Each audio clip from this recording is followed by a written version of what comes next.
നല്ല നാടൻ മീൻകറി കണ്ടാലോ.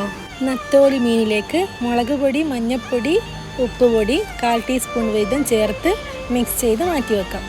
ഈ കറിയിലേക്ക് ആവശ്യമായ വെജീസാണ് ഇതൊക്കെ. ഒരു നെല്ലിക്ക വലിപ്പത്തിലുള്ള പുളി എടുത്ത് ചൂടുവെള്ളത്തിൽ കുതിർത്ത് വെക്കാം.